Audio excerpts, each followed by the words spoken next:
사실 보험업계는요, 이 베트나라는 관점에서는 무수히 많은 대안이 존재합니다. 그렇죠. 왜냐하면 뭐 사실 고해성사 수준은 아닌데 저도 보험업계 상품개발팀 출신이지만 그렇죠. 저희는 사실은 다 베껴요.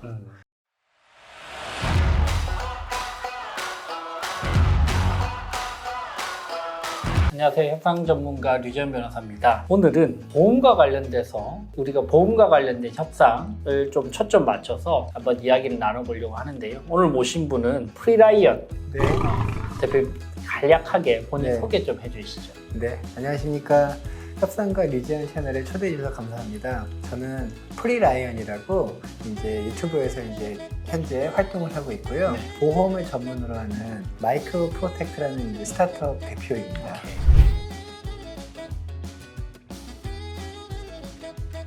여러분들 보험과 관련돼서 사실 이제 제일 고민되는 포인트는 두 가지인 것 같아요. 처음 보험을 들 때 네. 어떻게 협상할 것인가. 네, 그 다음에 실제로 보험을 들고 내가 생활을 하다가 뭔가 문제가 생겨서 네, 보험금 청구를 할 때 그렇죠. 그때 뭔가 이게 제대로 내가 생각했던 것처럼 보험금 지급이 될까? 요 네. 두 가지가 이제 결국 핵심적인 포인트인 것 같거든요. 예, 맞습니다. 이 두 가지를 좀 나눠서 프리라이언님의 어떤 네. 인사이트 있는 네. 경험들을 네, 네. 좀 풀어주시면 좋을 것 같습니다. 알겠습니다. 먼저 예, 보험을 들 때 네, 어떤 포인트를 좀 신경을 쓰면 허구가 되지 않는다. 네, 요 한 세 가지 정도 있을까요?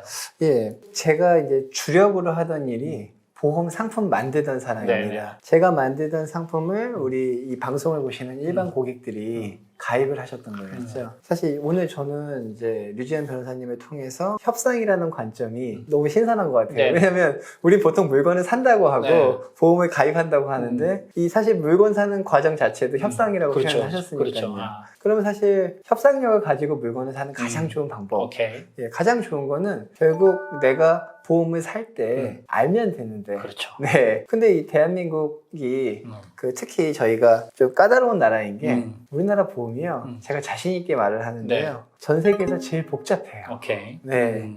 저는 이제 마이크로 프로텍트라는 법인을 갖고 있고 독일에도 있습니다. 네.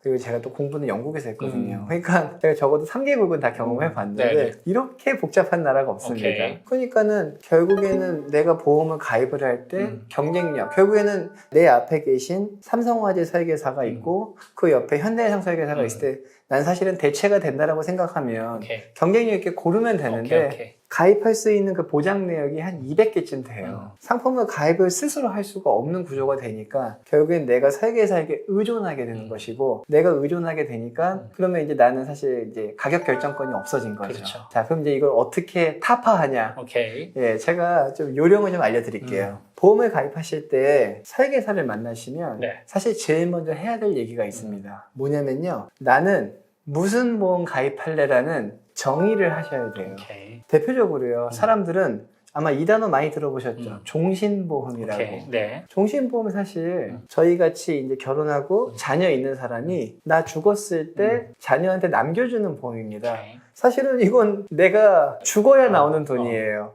그러니까 나 암 걸려서 나온 돈이 아닙니다. 그러니까 내가 지금 종신보험이 필요한 건지 암보험이 필요한 건지 요즘 유행하는 치아보험이 필요한 건지를 먼저 정의를 해야 되죠. 오케이. 근데 저희 회사에서도 31살짜리 직원이 라이언 저 종신보험 가입하래요. 총각입니다. 너 이 돈 누구 주려고? 엄마 주려고?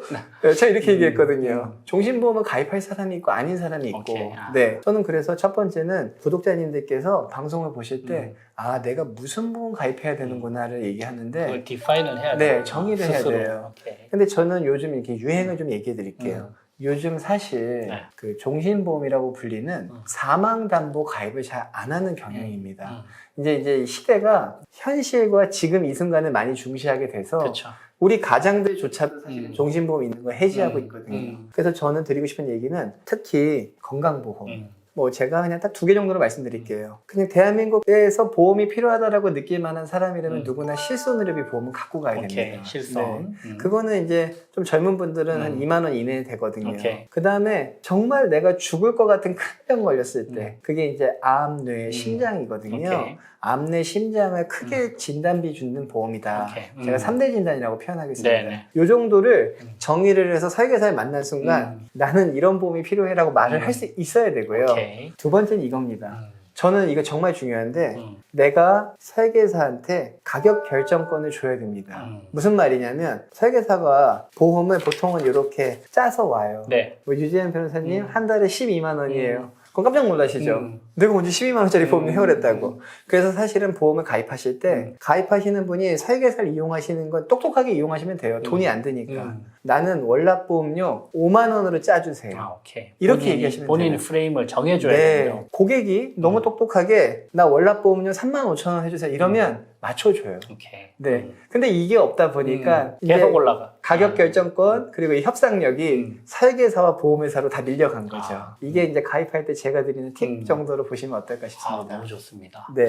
일단 뭐 중요한 포인트들을 좀 제 생각에는 한 3가지 정도인 것 같아요. 첫 번째는 보험 협상을 하기 전에 본인 스스로에 대한 니즈를 먼저 파악하라. 두 번째는 가격과 관련된 본인의 마지노선을 먼저 본인이 설정하라. 그래야 끌려다니지 않는다. 세 번째는 보험과 관련돼서 대체가 가능한 배트나들, 협상 결렬 대안들을 적어도 2-3개 정도는 손에 쥐고 있어라. 비교를 할 수 있는 그런 구도를 만들면 도움이 되겠네요. 맞습니다. 제가 보험업계 특징 하나만 더 말씀드릴게요. 네네네. 사실 보험업계는요, 이 베트나라는 관점에서는 무수히 많은 대안이 존재합니다. 그렇죠. 왜냐하면 뭐 사실 고해성사 수준은 아닌데 저도 보험업계 상품개발팀 출신이지만 그렇죠. 저희는 사실은 다 베껴요.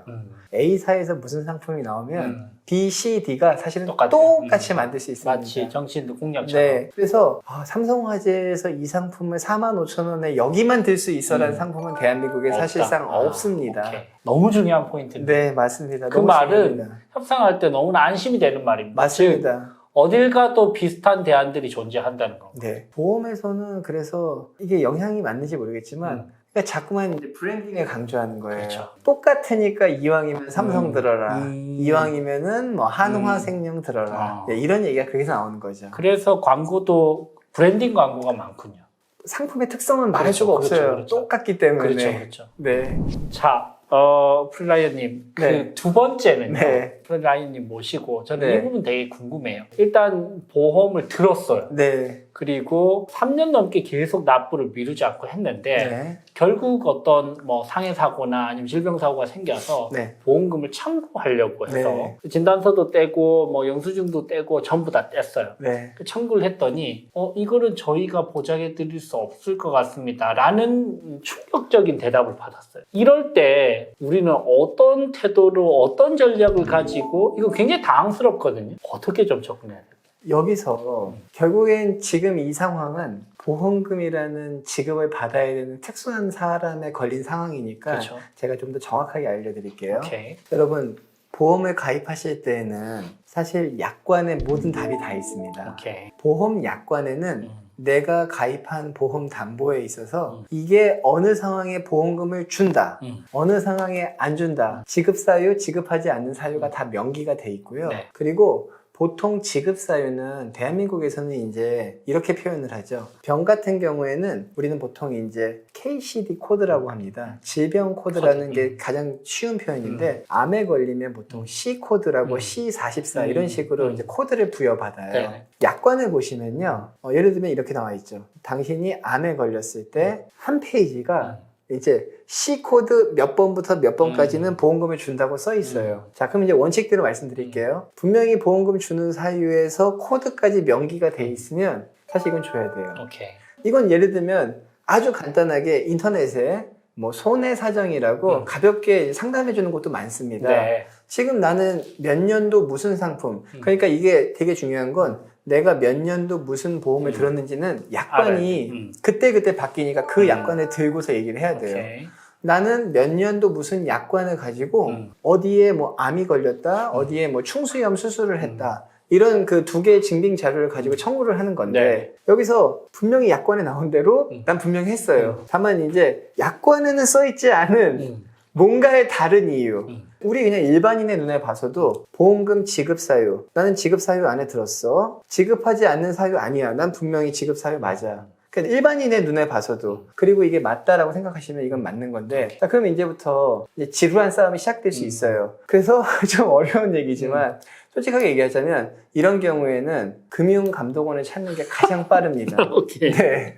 근데 왜 그러냐면 저는 오늘 소비자들을 위한 방송이잖아요. 그렇습니다. 소비자들이 입장에서는 그냥 이 근거 자료를 그냥 금융감독원에 내세요. 근거 자료는 두 개네요. 첫 번째는 약관. 약관. 그 다음에 약관에 적합하게 딱 맞아 떨어지는 뭐 병명이라든지 그런 진단서. 그렇죠. 그게 있으면은 기본적으로 해줘야 되는데. 약관과 내가 가입한 보험 가입 내역, 그 다음에 이제 내가 무슨 병 걸렸다는 의사의 진단서. 오케이. 사실 이 3종 세트만 있으면 이건 분명히 누가 봐도 답을 주는데 오케이. 이제 여기서부터 이걸 확대 해석을 하는 거는 이제 대부분의 이제 큰 기관, 큰 힘이 있는 곳들이 하는 장치들이죠. 네. 금감원의 보험 쪽만 전문적으로 좀 상담하시는 분들이 있나요? 네, 근데 저는 이렇게 얘기하고 싶어요.